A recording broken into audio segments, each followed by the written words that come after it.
এ কি মহারাজ, আপনি ওরকম কাঁদছেন কেন? আমার তো খুব কষ্ট হচ্ছে, বুকের বাঁদিকটা। যত সব ঢং।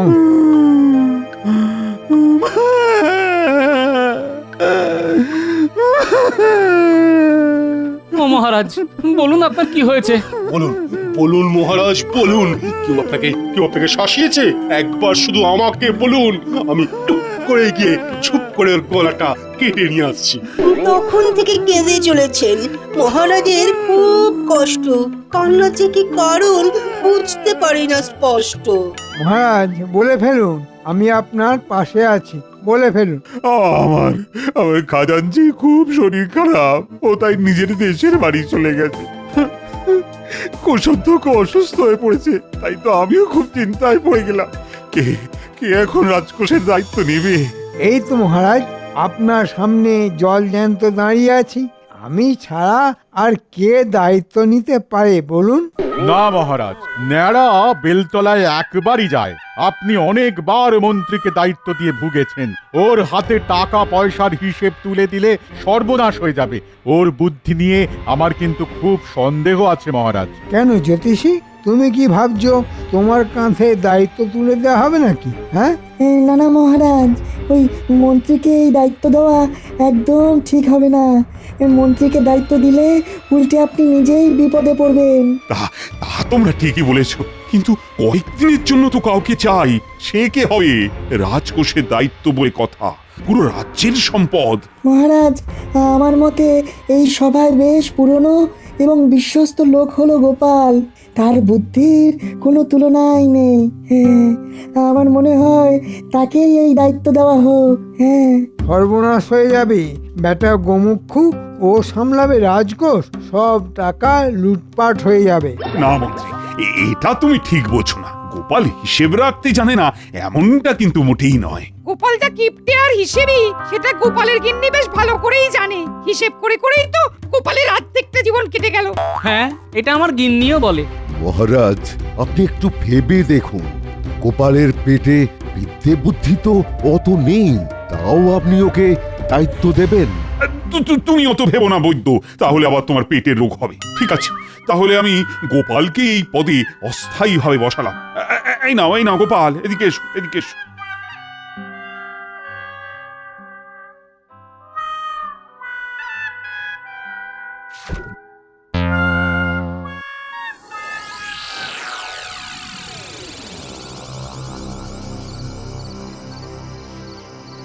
বুঝলে রাজবৈদ্য, গোপাল আমার জীবনটা সব সময় কষ্টের মধ্যে রেখে দিয়েছে। মন্ত্রী হয়েছি ওই নামেই। কিন্তু শেষ পাতে দাও মেরে চলে যায় ওই গোপাল। তাই কি করে রাজকোষ লুট করা যায় সেই পরিকল্পনা করতে হবে। একদম ঠিক বলেছেন, মারিত গন্ডার আর লুটিত ভান্ডার। একবার যদি কায়দা করে রাজকোষ ফাঁকা করা যায়, তাহলে গোপালকে গারদে ভরা যাবে আর আমার ফায়দা হবে। তোমাকেও ভাগ দেব, চিন্তা নেই। কিন্তু আমার মতে এই কাজ একরকম অসম্ভব। এত প্রহরী ডিঙিয়ে কি করে রাজকোষে ঢোকা যাবে? শোনো, গোপাল যখন দায়িত্ব নিয়েছে তখন একমাত্র গোপালই ঢুকতে পারবে রাজকোষের ঘরে। তাহলে কি করে ভান্ডার লুটবেন মন্ত্রী মশাই? কেন নকল গোপাল কাউকে সাজাতে হবে? এই রাজ্যে বা পাশাপাশি রাজ্যে গোপালের মতো দেখতে কাউকে পাওয়া যাবে না? বা বেশ ভালো বলেছেন তো। তা তোমার কি এরকম কাউকে চেনা আছে নাকি বৈদ্য? তুমি তো অনেক দূর দূর রুগী দেখতে যাও। দেখুন, আমি একজনকে চিনি। মানে অনেক দিন আগে ওই খাম্বাজ রাজ্যে এক রোগীকে দেখতে গেছিলাম। বেশ অনেকটাই গোপালের মতন দেখতে। নামটা তার ওই হারাধন। তবে আবার কি? তবে ওই ব্যাটার গায়ের রংটা একটু কালো। সে কায়দা করে ময়দা মাখিয়ে সাদা করা যাবে। তা গোপালের মতো দেখতে ওই লোকটাকে দেখতে যাবেন নাকি? হ্যাঁ, তাহলে আজকে রাতেই চলো, দেখে আসি। ঠিক বলেছেন, ওই শুভ কাজে দেরি করতে নেই। চলুন চলুন। আমি ঘোড়ার গাড়ির ব্যবস্থা করে নিচ্ছি, তুমি আমার সাথে ঘোড়ার গাড়িতেই যাবে। আজকের রাজসভায় সবাই আমাকে সমর্থন করলো, কিন্তু বৈদ্য আর মন্ত্রী করলো না। হুম এ তখন থেকে কি বিড় করছো? জ্বর ছাড়াচ্ছি। তোমার তো টাক মাথা, ওতে আবার কি জব করবে, আবার কি ছাড়াবে? এই জট সে জট নয় গিন্নি, এক জটিল জট। আজকে রাজসভায় মহারাজ আমাকে একটা বড় দায়িত্ব দিল, রাজকোষ সামলানোর হিসাব নিকাশ করার দায়িত্ব। বাহ, বেশ ভালো তো। দায়িত্ব যখন বাড়লো তখন কিছু বেতন নিশ্চয়ই বাড়বে। সেটা বড় কথা নয় গিন্নি, আসল কথা হলো মহারাজের এই সিদ্ধান্তে মন্ত্রী আর বৈদ্য মোটেই খুশি হয়নি।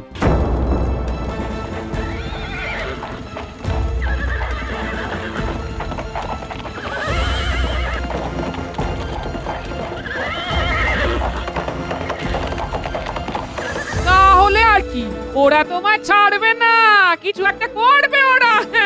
ঠিক বলেছ, ওরা আমার পিছনে লেগে সর্বনাশ করার চেষ্টা তো করবেই, তাই আমাকে আরো সতর্ক হতে হবে গিন্নি। ঠিক আছে, এ না হয় হবেক্ষণ। এখন হাত ধুয়ে খেতে বসো, অনেক রাত হলো, আমি খাবার বাড়ছি। হ্যাঁ আচ্ছা গিন্নি, বাড়ো।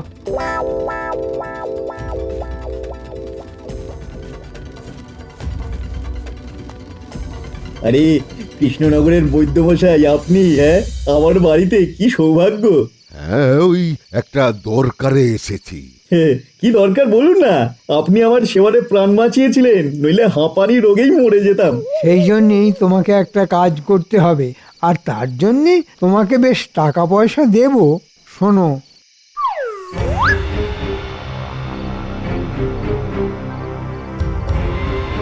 কি রাজি তো?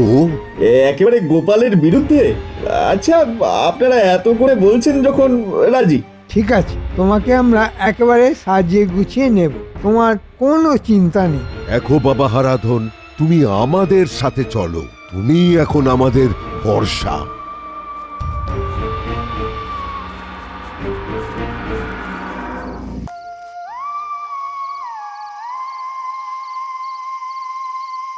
আমাকে অপদস্থ করার শুধুমাত্র একটাই উপায় আছে, আর সেটা হলো রাজকোষে চুরি করা।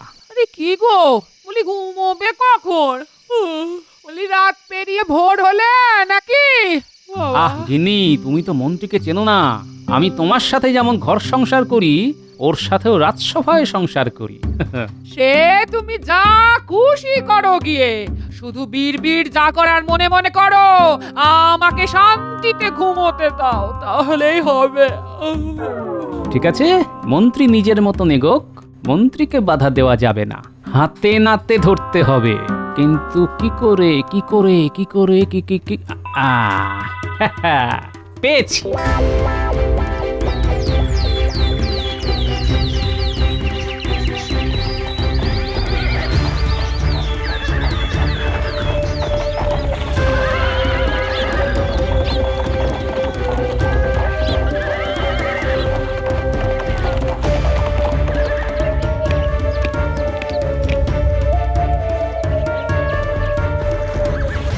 জীবনে প্রথমবার এত ভোরবেলা এত লোক আমার সাথে কথা বলতে এসেছে।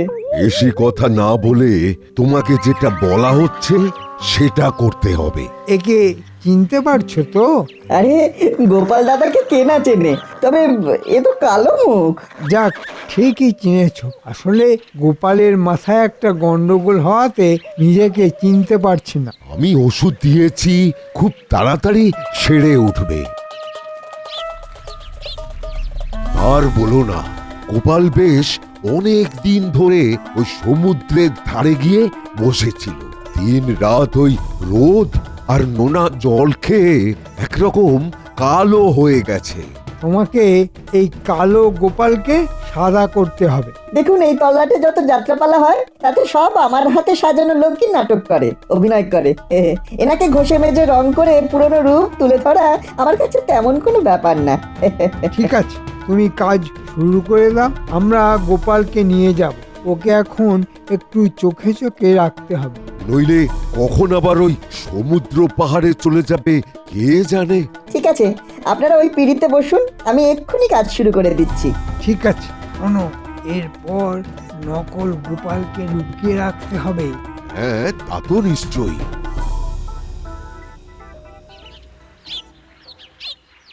গিন্নি এলাম। হ্যাঁ, সব বাজার নিয়ে এসো কিন্তু দাম শুনে আবার ভুলে যেও না যেন। হ্যাঁ, আরে না না,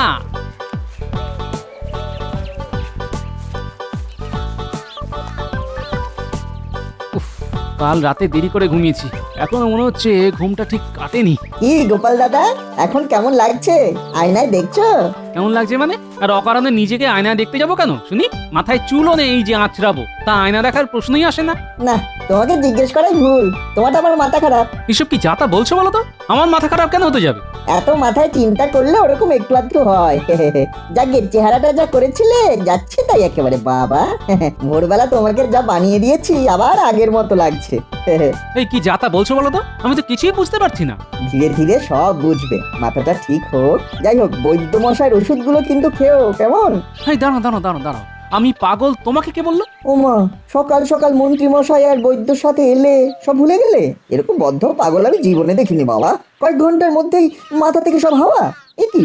ও, তার মানে মন্ত্রী নিশ্চয়ই আমার মতন দেখতে কাউকে সাজিয়ে নিয়ে এসেছে আর পরিচয় দিয়েছে আমার, কিন্তু এখন উপায়? কি গো, এরকম উন্মনা হয়ে কি বিড়বিড় করছো? ধুর, পাগলের সাথে কথা বাড়িয়ে লাভ নেই, আমি চলি। বেটা মন্ত্রী আর ওই নকল গোপালকে হাতে নাতে ধরতে হবে। আমাকে ফাঁসানোর জন্য এত বড় ষড়যন্ত্র? হ্যাঁ, এই তো পেয়ে গেছি।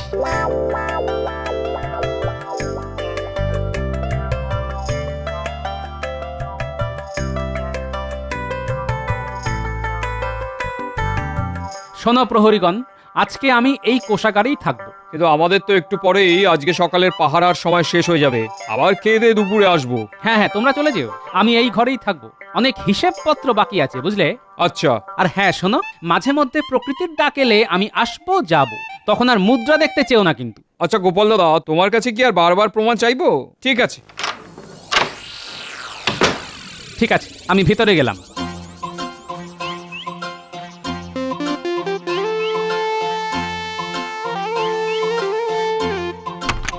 ভরপেট খেয়ে এসেছি, ব্যাস আর কোনো চিন্তা নেই।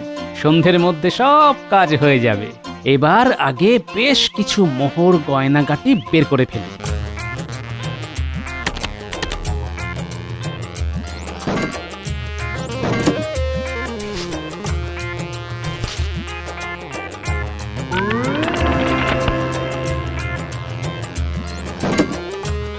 এবার শুধু ভূষকালি মাটির ওপর সিন্দুকের চারিদিকে ছড়িয়ে দিই ভালো করে। বুঝলে, আপাতত গোনাগুনতির কাজ শেষ, আবার পরে আসবো। আচ্ছা গোপাল দাদা, তাহলে আমরা ঘরের দরজায় তালা দিয়ে দিলাম। হ্যাঁ, দিয়ে দাও, আমি এলে দরজা খুলে দেবে। আচ্ছা যাই, সন্ধে হতে চলল, এবার মন্ত্রীর বাড়ির কাছাকাছি গিয়ে অপেক্ষা করি। বাবা, মন্ত্রী মশাইয়ের তো কোনো সাড়া শব্দই নেই। ঠিক আছে, কোনো চিন্তা নেই, পোটলাতে খাবার দাবার নিয়ে এসেছি, আপাতত সেগুলোর সৎগতি করি।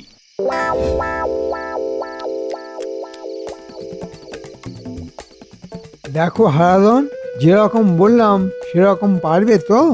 হ্যাঁ মন্ত্রী মশাই, পারবো। এই নাও, এটা হলো সিন্দুকের চাবির নকল। বাবা, এটা আপনি কিভাবে পেলেন? অনেকদিন আগে মহারাজ ঘুমানোর সময় এই চাবির ছাপ সাবানে তুলে রেখেছিলাম, কিন্তু চুরি করতে গিয়ে হাতে নাতে ধরা পড়ি, তাই আর চেষ্টা করিনি। বেশ, এবার তো আর কোনো চিন্তা নেই। চুরির মাল পাবেন আপনি, আর দোষ হবে ওই গোপালের। সিন্দুকের চাবি না হয় হলো, কিন্তু ওই দরজার চাবি তো প্রহরীর ট্যাকে থাকে, আর ওই দরজা খোলার জন্য লাগবে মহারাজের গোপালকে দেওয়া বিশেষ মোহর। তার জন্যেও আলাদা ব্যবস্থা আছে। এই যে এই বোতলে একটা রাসায়নিক আছে, এর থেকে কিছুটা নিয়ে একটা কাপড়ে মিশিয়ে কাপড়টা যার নাকে চেপে ধরবে সেই কয়েক ঘন্টার জন্যে অজ্ঞান হয়ে যাবে। হারাধনকেও তাই করতে হবে। কি হারাধন, পারবে তো? নিশ্চয়ই পারবো, আপনাদের কোনো চিন্তার ব্যাপারই নেই। আর যদি দরজার চাবি না চাইতেই দিয়ে দেয় তো ভালো, নাহলে এই অজ্ঞান করার কাজই করতে হবে। কারণ একটা কথা মনে রাখতে হবে, তোমার রূপ একরকম হলেও গলার আওয়াজ আলাদা। তাহলে আর কি, অনেক রাত হলো, এবার এবার বেরিয়ে পড়ো। কাজ সেরে আমার বাড়িতেই আসবে। আমিও এখানেই আছি, একেবারে ভাগ বুঝে নিয়ে সকালেই বাড়ি যাব। যাও তাহলে।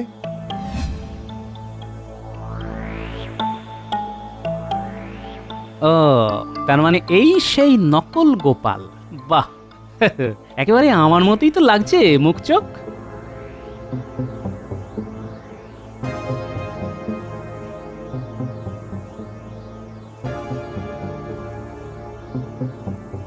কি গোপাল দাদা, এত রাতে কাজ করতে চলে এলে? হুম যাও তাহলে, আর কি গোনাগুন্তির কাজ করো। বাবা, এ তো দারুণ ব্যাপার বটে। আমার কাছে মুদ্রাও দেখতে চাইলো না। যাকে আমি আমার কাজ করি।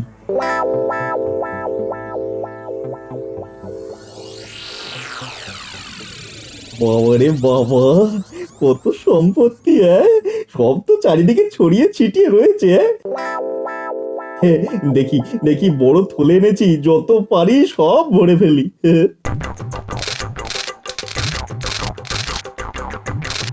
হাত পা কেমন একটা চ্যাট চ্যাট করছে, অল্প আলোতে বুঝতেও তো পারছি না। যা পারছি তুলে নি। আরে সাবাস, সিন্দুক তো খোলাই আছে, সিন্দুক থেকেও যতটা পারি সরিয়ে ফেলি।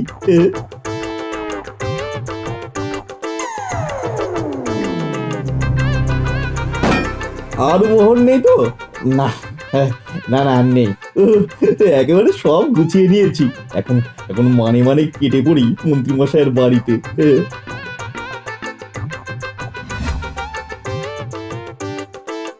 এই তো মোক্ষম সময়, প্রহরী বদলাচ্ছে।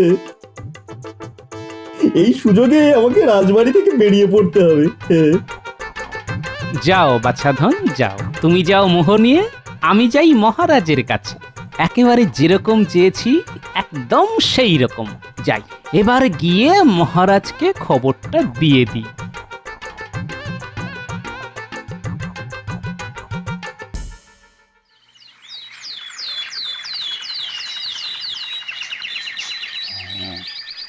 মহারাজ, মহারাজ, মহারাজ, মহারাজ, মহারাজ উঠুন, গোপাল আপনাকে ডাকছে মনে হয়।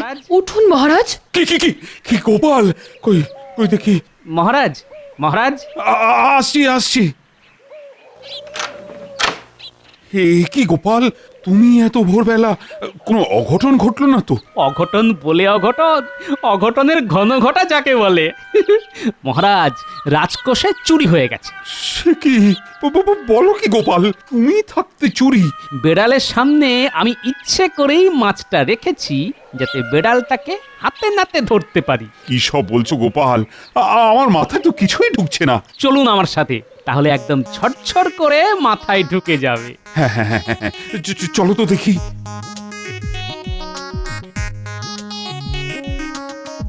এই দেখুন মহারাজ, পায়ের ছাপ। এবার বুঝেছি গোপাল। চলো গোপাল, এবার এই পায়ের ছাপকে অনুসরণ করে এগিয়ে যাই।